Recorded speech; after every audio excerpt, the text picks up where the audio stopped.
আজকে রান্না করবো মাংস। হ্যাঁ, তবে এই মাংসটা অনেক স্পাইসি হবে। এই তো আমরা দুই ভাই পোশাক চেঞ্জ করে ফেললাম, এখন দুই ভাই মিলে অনেক মজা করে ইয়াম্মি ইয়াম্মি করে রান্না করবো। আমি সবার প্রথমে মরিচগুলো কুচি কুচি করে নেই, কারণ এই মাংসগুলো অনেক স্পাইসি হবে আজকের। আদা মরিচ কাটতেছে, আমি মাংসগুলো কেটে নেই, তারপরে রান্নাটা হবরে হয়ে যাবে। আজকে যে কি মজা করে খাবো, দাদা তো খেয়ে পুরো পাগল হয়ে যাবে। আর দাদা কিন্তু জাল কম খেতে পারে, তারপরও দাদাকে আজকে বেশি জাল খাওয়াই দিব, দাদা যেন জাল খেয়ে পুরো পাগল হয়ে যায়। হয়ে গেছে, এবার মাংসটা মেরিনেট করে নেই। এই তো এবার আরো কিছু মরিচ সিদ্ধ করে নেই, কারণ আজকে অনেক জাল বানাবো। মানে বন্ধুরা, মাংসটা অনেক জাল বানাবো আর কি। এখন শেষে নেই ভালো মতো করি।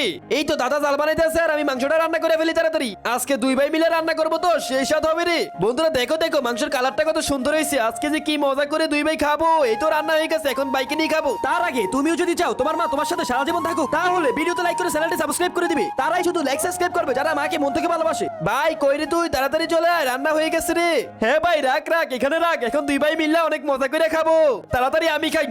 আরে ইয়ামি, এটা তো সেটা।